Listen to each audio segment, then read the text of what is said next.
Tonight, getting ready for vaccine passports. So we verify their identity. We say, show us you're double vaccinated. We say good. From gyms to restaurants, how businesses are preparing as the province gets set to launch its vaccine certificate system tomorrow. Plus, it's a tough choice always for the folks here. will it be Liberal or NDP? A day after the election, 3 ridings in Toronto are still undeclared. We take a look at the tightest of races. And this is a shot of downtown Toronto tonight where a rainfall warning is in effect. We'll tell you just how much rain is expected and how long the heavy downpours will last. Good evening, I'm Kelda Yoon. In just under an hour, Ontario's vaccine certificate program will come into effect. That means you'll need to prove you're fully vaccinated against COVID-19 to get into places like gyms and movie theaters and to eat inside restaurants. Our Jessica Ng shows us how the vaccine passports will work at some GTA businesses. We need to make sure everybody's double vaccinated who comes in. And we're starting a little pre here a day before. Jim Solomon founded Hone Fitness, which has 7 locations in the city. He's getting a head start today, checking that members have had both doses to ensure everything goes smoothly when the province officially launches its vaccine certificate system tomorrow. We verify their identity. We say, show us you're double vaccinated. We say good, and then we take a new photograph of our member with the fact that right next to their face. And it's not just gyms. You'll need to prove it's been at least 14 days since you got your second dose of the COVID-19 vaccine to get into strip clubs, casinos and bingo halls, convention centers, nightclubs, and to eat indoors at restaurants. You can expect that verification process to look a little different at each business. Today we have sort of contact tracing protocols that we go through, and that takes a minute or two. What we'll be doing is physically checking on your phone or on a piece of paper your vaccination record. Back at the gym, many members say it's a step in the right direction. Blake Harvey says he's not overly concerned with privacy issues. It's unfortunate that it is kind of a forced protocol, but it will make things safer. With a new health measure to complement those already in effect. The rules here are to sanitize each piece of equipment you use before and after use. You need to wear a mask while you're inside the facility, except for while you're actually working out. But if you're going to a different part of the gym, you need to make sure you put that mask back on. The province is hoping the new rule drives up vaccination rates, especially in the 20 to 39 age group. They have the highest rate of infection. Once it clicks in the coming days that you must be vaccinated to get inside, that will change behaviors. Both Solomon and Joyelle say they've trained employees on how to handle people who aren't pleased with the new entry requirement. It's the law, and we're following the law. They're both hoping it makes for safer spaces and more stability going forward. It's for the better health of Toronto, of our gyms. We think as a function of that, we have a good chance of staying open. A digital vaccine certificate in the form of a QR code will be available starting on October 22nd. Jessica Ng, CBC News, Toronto. A man is dead after falling into the Credit River tonight. Appeal police say they were called to the area of Stavebank Road and Park Street at around 5:20 for reports of someone falling into the river and not resurfacing. Peel paramedics and fire assisted in the search for the man. He was located and pulled from the water without vital signs and pronounced dead at the scene. To the federal election results now, and a Liberal minority, that much is certain. But there are still some races that remain too close to call. Now, here in Toronto, 2 races are yet to be declared. There was 3 tight races, but just moments ago, CBC News projected a Liberal win in Parkdale High Park for Arif Bahraini. Now, it's still neck and neck in Davenport, where just a few hundred votes separate the Liberal incumbent from the NDP challenger. Our Chris Glover reports. I don't know. It's a meh moment. Those reactions kind of sum up the vibe following a federal election that landed pretty much where it began, unless you're a die-hard Liberal. And I like the Liberal Party, so I'm happy. Oh, I'm happy for that. Trudeau win, I'm really happy. I think he's good. I like him. I like him, Trudeau. Trudeau is a good Prime Minister. Toronto's electoral map looking as red after this election as it did before it, with the Liberal on the ballot elected in 22 seats and leading in the 3 too close to call races. Davenport is so tight, fewer than 350 votes separate the Liberal and the New Democrat, with all but 10 polls reporting. Oh, really? Oh my gosh. I used to vote NDP, but it was kind of like I felt like it was like a wasted vote. So now I vote Liberal. It's a tough choice always for the folks here. Andrew Cash was the NDP MP for Davenport from 2011 to 2015. He says the NDP and Liberals are attracting the same progressive voter, and the Liberals just edging out the NDP could be from strategic voting. Folks really don't want to flirt at all with the possibility of a Conservative government. But it is far from over. The special ballots cast from within the 3 yet declared Toronto ridings could still play a key factor. Those votes are not in the count yet and far outweigh the current difference between the Liberals and the NDP in all 3 ridings. Spadina Fort York's Kevin Vong was dropped by the Liberals in the dying days of the campaign. After it surfaced, he was charged with sexual assault in 2019, a charge that was later withdrawn and one he denies. He's on a Liberal ballot, but he's not a Liberal Party member. That's simply not fair to the voters in that constituency. A local alternative news site launched a petition urging Kevin Vong to resign, but his social media still notes he's a Liberal candidate, just as the ballot did. Yes. I would have changed my decision, yes. I voted in advance, so even before even knowing what was going to happen, but that's definitely unfortunate. I think the right thing for this individual to do would be to indicate that they intend to step aside.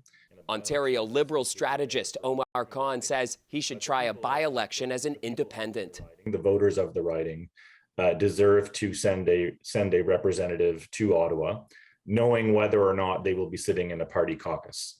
And so while these 3 tight ridings are still up in the air, Elections Canada says the verification process for the special ballots from the ridings is expected to be completed tomorrow. That's the process where they go through the special ballots and make sure that somebody didn't vote in a special ballot as well as an in-person vote. Then once that is complete, Elections Canada says the vast majority of special ballots will be counted tomorrow. Chris Glover, CBC News, Toronto. Over in the 905, there were numerous tight races heading into the election, with the Conservatives wanting to pick up some of those seats. But in the end, most of the ridings stayed as they were, Liberal red. Our Lorena Redekop takes a look at 2 close ridings that did flip. It's day after cleanup time in what's now a Liberal riding. Also time to thank supporters who helped make it happen. Aurora Oak Ridge's Richmond Hill had been Conservative and was a close race. Even now, there's a lot of mail-in ballots still. So I'm not really saying I've won. I'm saying, I said last night, we had a victory because the Liberals have been re-elected and we had an incredible campaign with amazing volunteers here. Big issues for Leah Taylor-Roy include childcare, the environment, and combating racism. Nearby, it was another tight race, just over in King Vaughan, only confirmed this afternoon.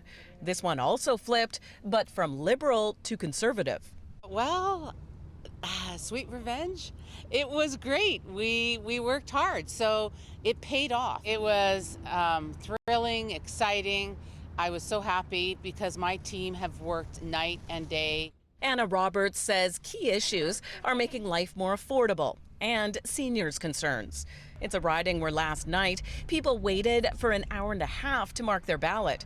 And for some, there was clear frustration with the Liberals. Biggest issue for me is that I don't know why Trudeau would call an election during a pandemic, and we wouldn't be here if he didn't call the election. But in the end, there wasn't a lot that changed in the 905. Here's what the seats looked like in the last election, and here's where they stand now. So why couldn't the Conservatives turn more of the region blue as they hoped?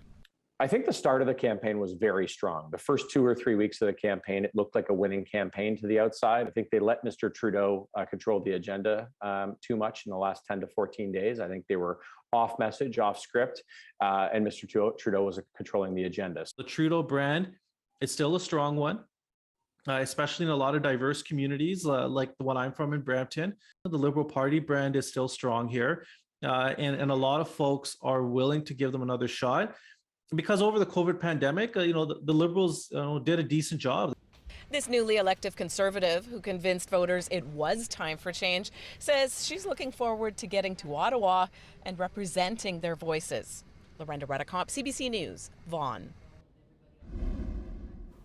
Meteorologist Colette Kennedy joins us now with a first look at the forecast. And Colette, the first day of fall tomorrow, and we'll definitely be needing our umbrellas. Thanks, Kelda. I know the saying isn't about fall coming in like a lion, but essentially that's kind of what we're seeing, a really soggy one. And that's tomorrow is the beginning of fall for us, 3:21 p.m., and we have our rainfall warning. So significant rain into northeastern Ontario, through the GTA and back into southwestern Ontario, some embedded thunderstorms, and that's why, well, at least one reason why there'll be some heavier amounts, but also because this is a slow-moving system, so there'll be pockets where we're going to see even more considerable amounts of rainfall. So after midnight, so very soon, we see this kind of filling in further. I know you're already experiencing it in other parts of southwestern Ontario, but getting heavier into the GTA, especially into tomorrow morning. Into the afternoon, there could be some breaks in the precipitation. Don't worry, it will be coming back, and we see some of that heavier rain push right back in again. I'm stopping this Wednesday night, but it's not done with us, so we'll go into a little more detail on how it will wind down and move out when I come back. We will also take a look at some specific communities and the rainfall amounts that we're seeing the projections for, Kelda. Thanks, Colette. The city officially opened a new vaccine clinic today at Woodbine Mall. It's part of Toronto's strategy to target areas with low vaccination rates or where there is a higher risk of contracting COVID-19. This clinic represents yet another step forward. It's an important step forward, but it's yet another step forward in what we're now doing to take vaccines to the people. We've always done that, but originally it was more sensible for us to have a smaller number of larger vaccination clinics, and we've now shifted to something that's much more local, much more targeted to places where there is a lower level of vaccination. The Etobicoke Clinic will be open from Tuesday to Saturday between 1 p.m. to 7 p.m.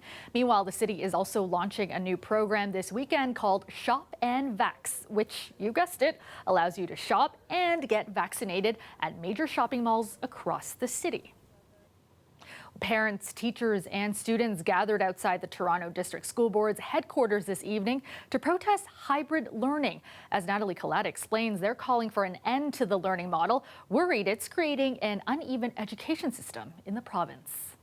It's unacceptable and it has to change, and that's why we're out here. A call for change, and they say for equity. I shouldn't be talking to a 15-year-old, as I was this morning, who is trying to learn history while at the same time taking care of his brother in grade 5. Teacher Sarah Vance says almost every class in her Toronto school has been made hybrid, teaching students online and in person simultaneously. And I want to know, why do those students get less when they need more? In a statement to CBC, the Ontario Secondary School Teachers Federation says the model serves neither the learners in class nor those at home, calling it pedagogically unsound and unequitable, adding the TDSB could have chosen to implement virtual-only options, but instead they chose the easier and cheaper course of action. It is a model that in K-12 has been quite disastrous is the only word I can think of. Behan Farhadi researches online learning and equity and says at the secondary level, teacher attention and support is split. They are really limited in terms of how they can teach. There's often technological difficulties, and I'm worried that there are students getting an uneven education in the province. The TDSB says while rarely used at the elementary level in secondary schools, the model is used where needed to preserve access to a range of courses for students studying online or in person and to avoid a full re-timetabling. Adding adopting an alternative model after the selection forms were received would have resulted in a delayed start and added further anxiety for many students at the start of the secondary school year in a pandemic. But some parents say hybrid learning isn't working for their children. She knows that she's not getting the same education and attention that the other children in the same class studying the same things are. Experimental model. Parents with children at the York Regional District School Board are also concerned about the model. The Ontario English Catholic Teachers Association today also launched its own campaign protesting hybrid classes. Natalie Collada, CBC News, Toronto. 3 ICUs, 2 ventilators, and 2 months of rehab later, an 80-year-old Ajax man is finally home with his wife. In March, we brought you the story of Edward Wilson and his wife, Janice. The family said the couple contracted COVID-19 from a personal support worker not wearing proper PPE. And what followed was months of hospitalization that have taken a permanent toll on Wilson, his wife, and his family. Our Farah Morali has more. There you're home. Oh, yeah. Oh, yeah. Home at last for Edward Wilson after 6 long months. It's great to be home again after such a long spell in jail. That jail, multiple intensive care units after he contracted COVID-19 in March. He was in and out of a coma, unable to communicate at times, and intubated. And I heard from my grandson, is the one who bring me up to speed, and I asked him, what really happened to me, boy? What went on? And he explained everything to me with pictures. You see your granddad? Just a few months ago, the family was preparing for the worst outcome. Okay, granddad. Okay, stay strong. They were twice told he was on death's door. Basically, I gathered the family to tell him bye. So they gave us that iPad, and all of the grandkids were there. That was the scariest thing because, I mean, making arrangements, and it was such a roller coaster ride because he'd get better, then they'd take him off of the vent after like 2 months, and then transfer him to another hospital, and then back on the vent again. Wilson's daughter says while she's thrilled her father is home, the illness has taken a serious toll on both him and her mother, who also contracted COVID. She describes it as damage to their mobility. Sometimes I could stretch my hand out, and the next time I can't. Doctors say there's still a lot to learn about long COVID. What we are seeing is for older people who've had a significant experience with COVID, they're not necessarily mild symptoms, but they're more likely to be facing disability and poor functioning overall. But there's still so much that we need to learn about it. I ain't going nowhere again. The first thing Wilson did when he came home was ask if his wife knew him. The family says her illness exacerbated her dementia.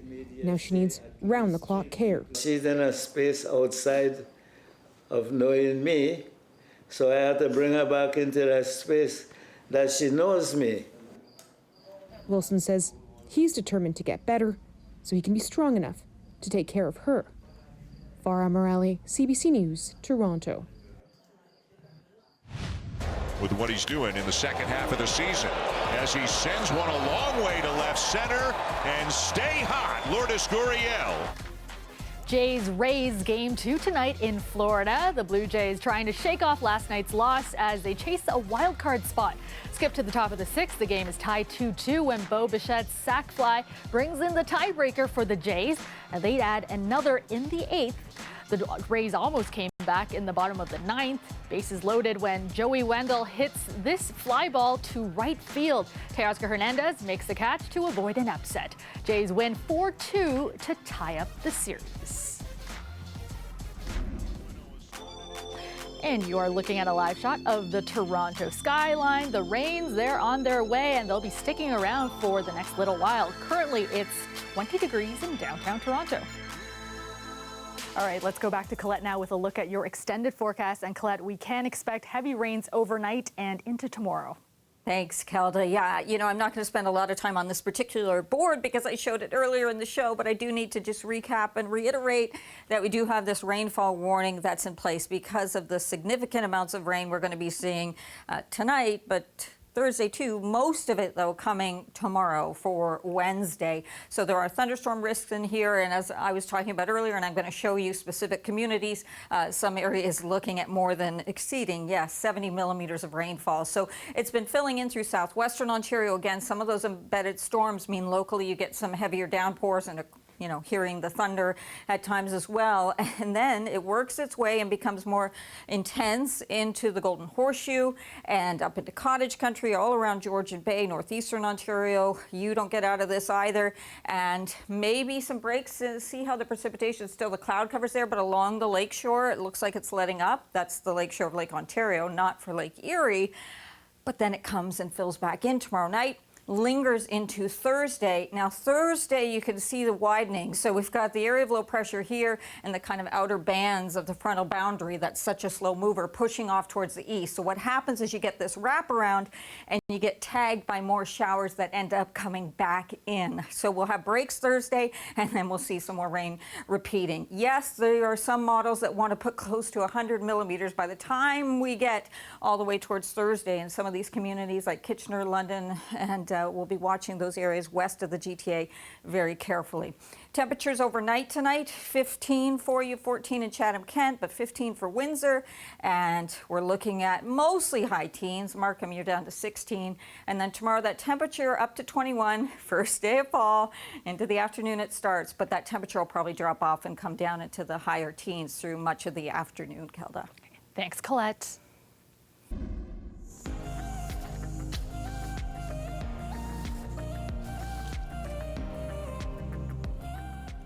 Finally tonight, a resort in southeast England recently played host to a unique event, the British Speed Golf Championship. Some nice putts dropped. It's like any golf, isn't it? The ones that you miss. No lazy days on the links for this group of competitors, which included an amputee. Each one covered 18 holes on back-to-back days, starting both rounds individually at 6-minute intervals, then running between holes and finishing with a sprint. A speed golf score is calculated by combining total shots and the time taken to complete a round. A PGA competitor, Luke Willett, was the big winner at the event. Speed golf started in California in the late 1970s. And that is our show for you tonight. Thank you so much for watching. Dwight Drummond has your next local newscast tomorrow at 6. I will see you back here tomorrow night at 11. Have a great night, everyone.